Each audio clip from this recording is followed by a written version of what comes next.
Isang Bangkay ang Lumulutang sa Ilog. Ngunit hindi dun nagtapos ang lahat.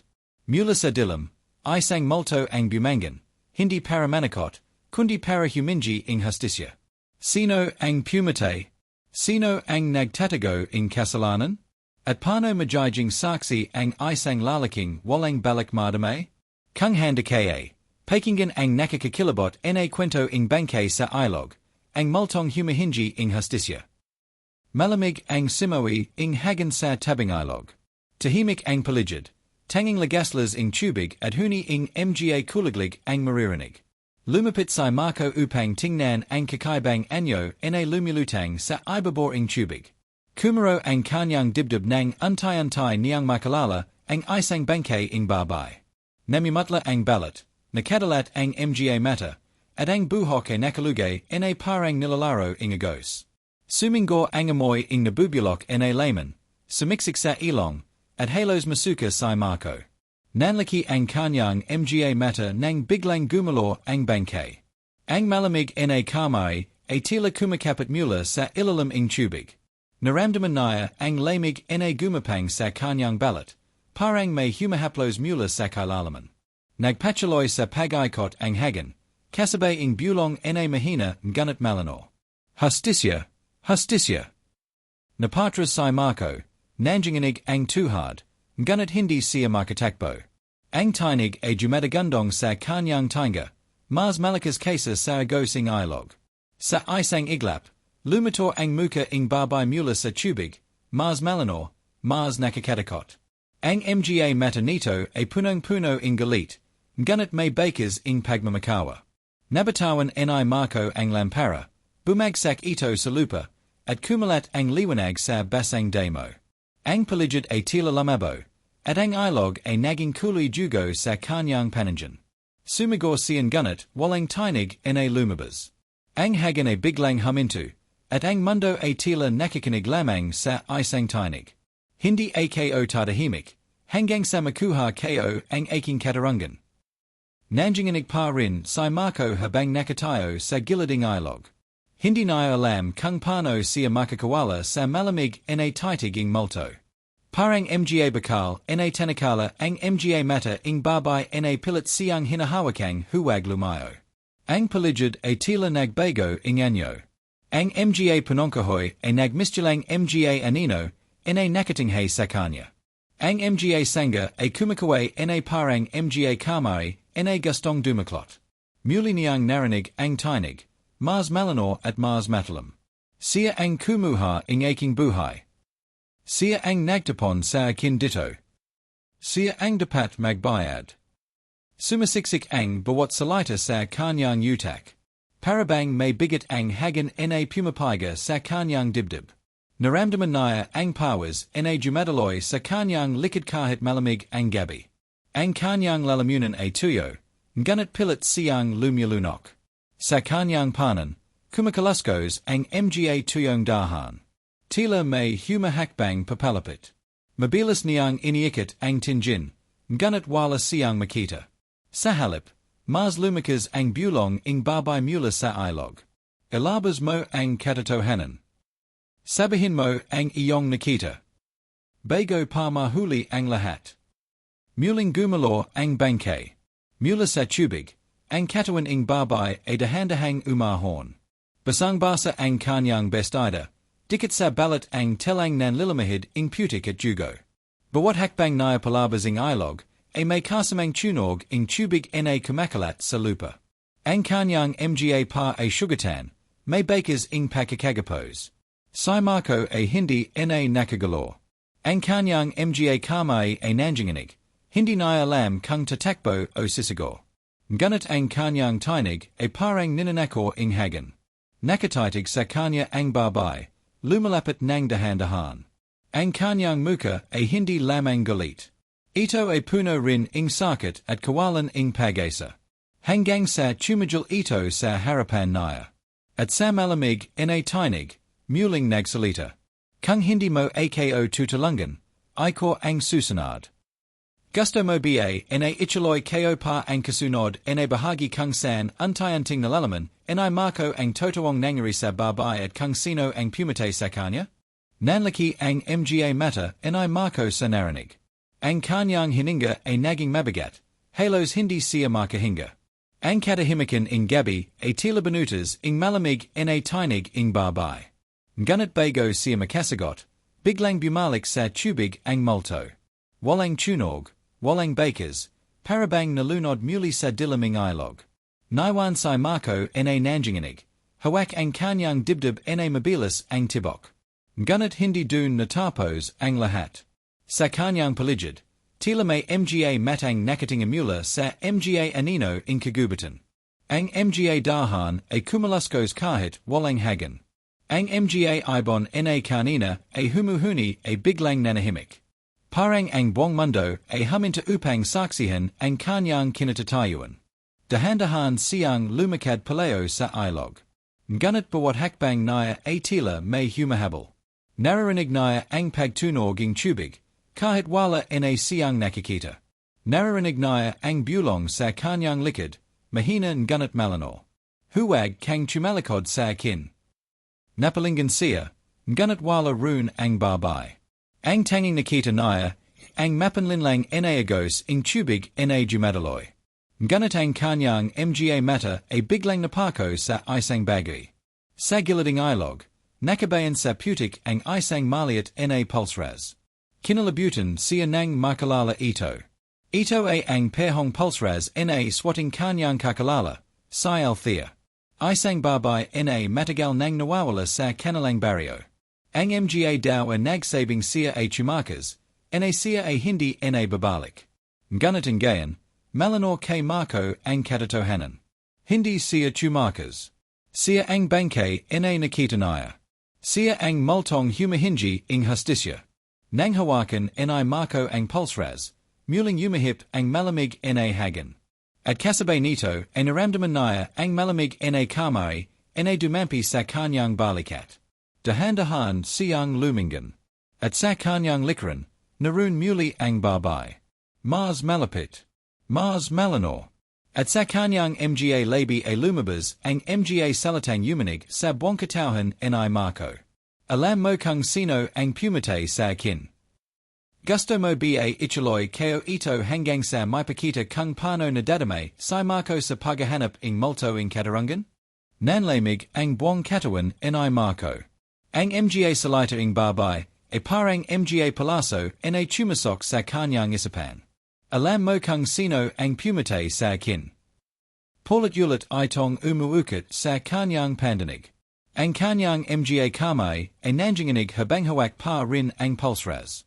Gusto niyang itapon ito, ngunit pakiramdam niya ay nakadikit na ito sa kanyang balat. Parang may bigat na pumapidil upang bitiwan. Napalunok siya, pilit na naganap ing boses. Hi, hindi kayo alam, mahina niyang bulong. Ngunit biglang nagdalam ang paligid. Ang ilog ay umalimbikay na parang kumukulo. At mula sa gitna ing tubig alumator muli ang muka ing Bahay, mas malinor, mas nakakatakot. Alam mo, sagot nito, ang mga mati nakatutok sa kanya, puno ing apoy ing galit. Naroon kaya. Narinig mo. Bumalik kay Marco ang mga Alaala na pilit niyang kinalimutan.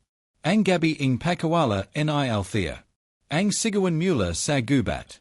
Ang mga yapak na tumatakbo. At ang malakas na tinig ing isang lalaki, isang tarong kalalanaya. Napakagat si Marco sa labi, pinapigilan ang paglabas ing kanyang tinig. Ngunit mas lalo lamang lumakas ang bulong sa paligid. Huwag kang magsanungaling. Huwag mong itago. Kung hindi mo ilalabas ang katatohanan, iko ang susunod. Ramdam niya ang lamig na jumadaloy sa kanyang ugat, parang nagalong dugo sa kanyang katawan. Biglang lumapit ang Bahay, halos dumakit ang kanyang muka kay Marco. Amoy niya ang nabubulok na layman, ang amoy ing kamatayan. Nabuganito ang salita na halos hindi na boses kundi alingongor mula sa kailalaman. Siya ay isa sa inyo. At iko ang maglalantad sa kanya. Bago pa man siya makagalor, biglang tumigil ang lahat. Ang Bahay ay nawala na parang usok. Ang tubiging ilog ay muling naging tahimik. Ngunit ang pulsras ay nanatila sa kanyang kamay, kumikaslap sa liwanag ng buwan. Humihingal si Marco, hawak ang dibdib, at alam niyang hindi na siya makakatakas. Daladala niya ang lihim. At ang multo ay hindi titigil hanggang hindi niya ito inalalantad. Sa kanyang likid, narinig niya ang yabag ng isang tarong papalapit mula sa gubat. Mabigat, mabagal, at pamilya. Dahan-dahan siyang napalingan. At doon niya nakita ang tarong hindi niya inasahang darating sa lugar na iyon. Nakanjiti. At sa mga mata nito ay may dalang dilim. Gusto mo ba na ipagpatuloy kayo mula rito at ilahad kung sino ang tarong dumating at ano ang koneksyon niya sa Bangkay sa ilog? Humigpit ang hawak ay Marco sa pulsras. Ang malamig na liwanag ng buwan ay tumama sa muka ng tarong lumalabas mula sa gubat. At sa isang iglap, nanandig ang balahibo niya. Si Mang Ernesto. Ang pinakakalalang negosyant sa kanilang baryo. Tarong ijanagalang ng marami. Ngunit may mga bulong-bilungan ng kasakaman at kasamaan. Nakasuot ito ng mayos na baring. Ngunit ang mga mata ay tila puno ng anino. Nakanjita si Mang Ernesto. Ngunit hindi iyon enjatay ng isang kaibigan. Iyon ay enjatay ng isang tarong may tinatagong lihim. Marco, aniya, malamig ang boses, bakit nandito kaya? Hindi agad nakasagot si Marco. Pakiramdam niya ay naipit siya sa dalawang apoy, ang alaala ng multo at ang presensya ng buhay na halamo. Naramdaman niya muli ang malamig na hininga sa kanyang batok. Parang naroon pa rin ang babay, nakatingin, nakakinig. At sa kanyang isipan ay muling dumagandong ang boses. Siya ang kumuha ng aking buhay. Siya ang nagtapon sa akin dito. Siya ang dapat magbayad. Halos mabatawan ni Marco ang pulsras. Ngunit alam niyang iyon lamang ang nagyunye sa kanya sa katatohanan. Si Mang Ernesto ay humakbang palapit, mabigat ang bawat tunog ng kanyang sapatos sa basang lupa. Hindi kaya dapat narito, Marco, aniya, malamig at puno ng banta. Ang lugar na ito, hindi ligtas. Napansin ni Marco ang isang bagay sa kamari ng matanda. Isang lamang lubid, basa pa sa tubig. At ang pehong lubid na iyon ay katulad ng bakers na nakita niya sa sugatang pa ng Bangkay. Nanakip ang dibdib niya.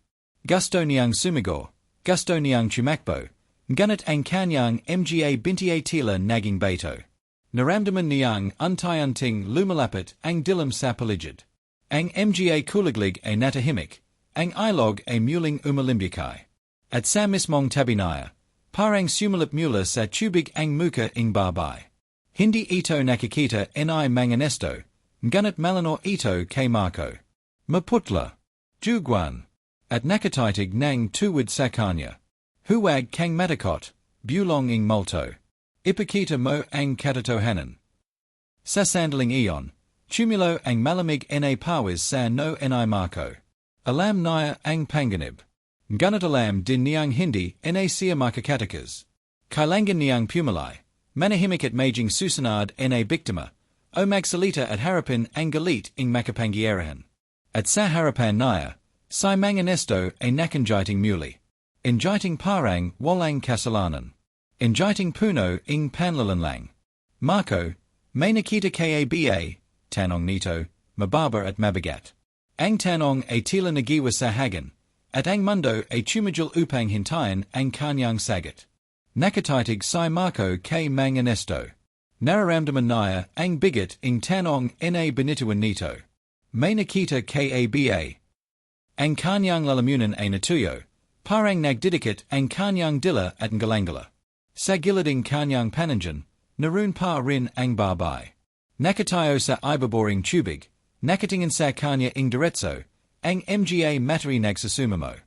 Huwag kang magsanungaling, bulong ng multo, malamig at marian. Sabihin mo ang katatohanan. Ngunit si Mang Ernesto ay lumapit ng dahan-dahan. Malapit na itong halos maramdaman ni Marco ang init ng kanyang hininga. Marco, dagdaging matanda, mas mabigat ang boses, alam kong walang nakita ang mga mata mo. Walang narinig ang mga tenga mo. dahil kung meron, huminta ito saglit, at ang mga matri nagningning sa dilim, tiyak na hindi ka na abading bukas. Napalunok si Marco. Ang kanyang puso ay kumakabog, parabang binabayo ing martilyo. Ang kanyang mga daliri ay kumapit ng mahigpit sa pulsras, halos bumayon sa kanyang palad ang bakal na palamuti. At sa sandaling iyon, biglang nagbago ang paligid. Ang mga puno ay tila gumalaw. Ang mga anino ay lumalim. At mula sa ilog ay umalinggonggo muli ang tinig ing Bahay. Hindi siya titigil. Hindi siya hihinto. Hanggang may iba na namang momenti. Napapakit si Marco, pinapigilang bumigay ang kanyang loob. Ngunit habang nakapakit siya, bumalik ang alaala. Ang gabing iyon.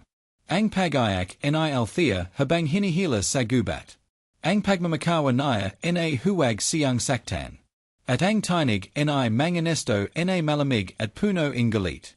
Wala kang karapatang sumaway sa akin. Kasunod ang mga yabag, ang tunog ing hampa, at ang nakakabinging Katahimikan.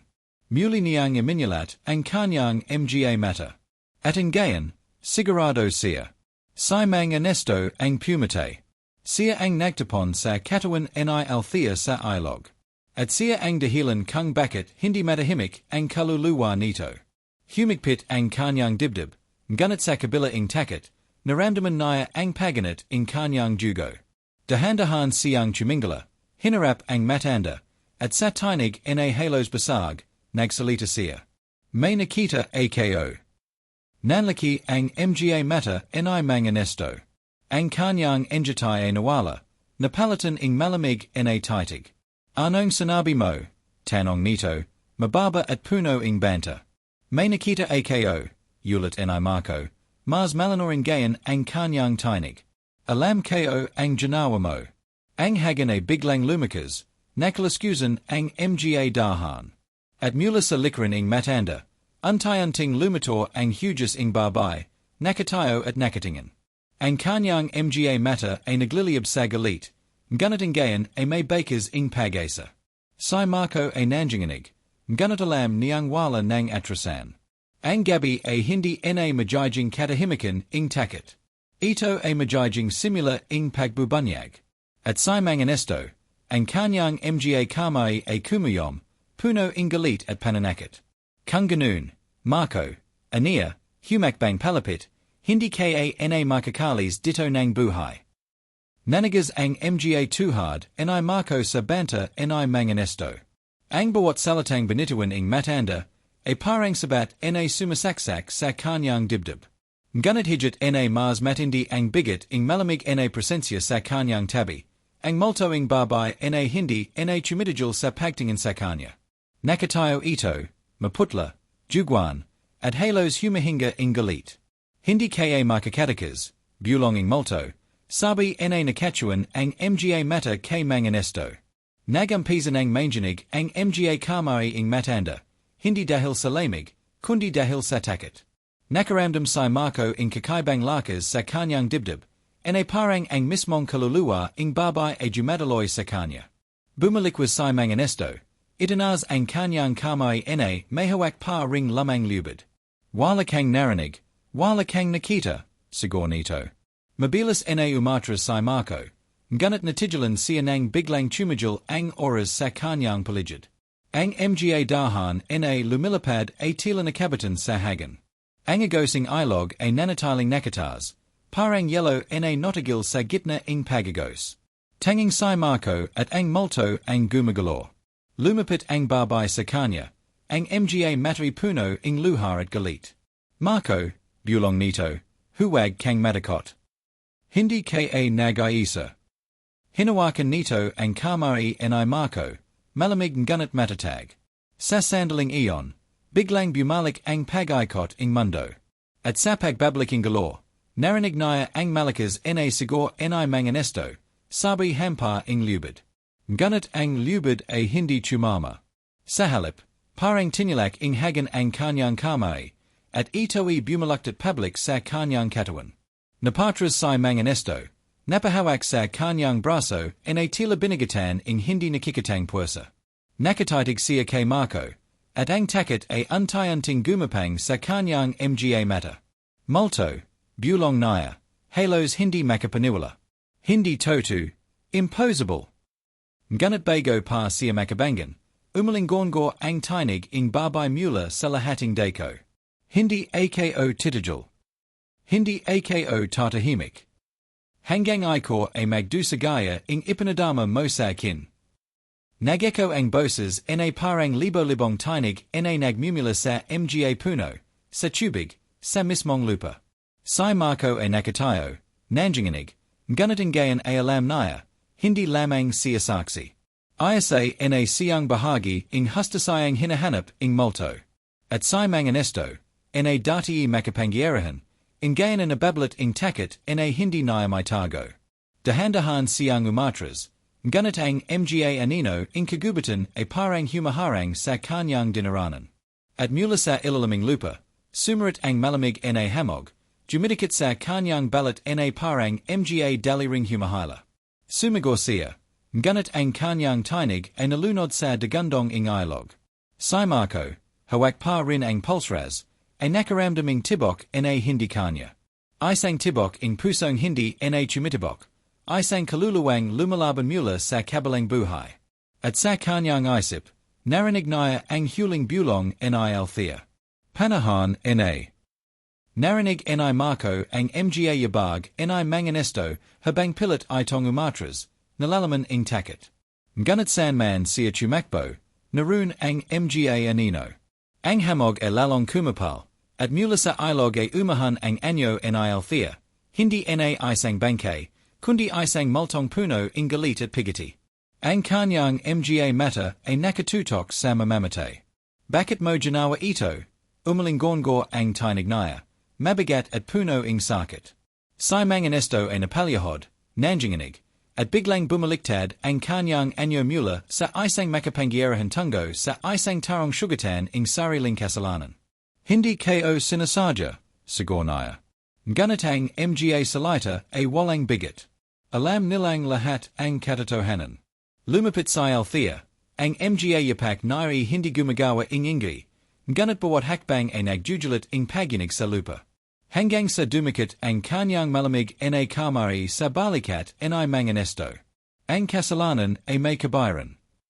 Sa iglap na iyon, umalinggongo ang nakapanjangilabot na hayo ing matanda. Ang kanyang katawan ay binaloting hamog, at tila hinihila pababa ing mga kamari mula sa lupa, mga aninong galing sa dilim.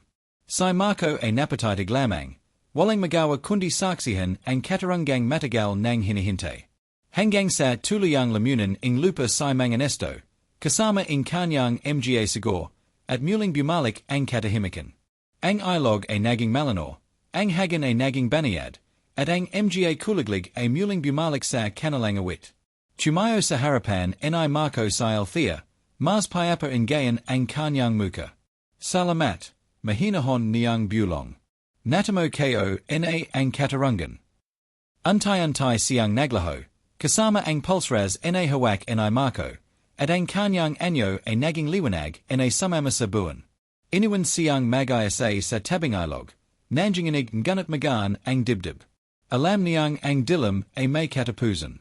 At minsan, ang mga multo ay hindi nagdadala ing Katahimikan, kundi ing katatohanang kailangang ilontad. Sa gabing iyon, umuwi si Marco na may dalang lihim. Isang lihim ing jugo, kasakaman, at Katarungan na tinig ing patay lamang ang nakapagsiwalat. At mula noon, ang ilog ay nanatiling tahimik. Tahimik, ngunit may kwentong hindi kailanman malilimutan ing sinamang makarinig.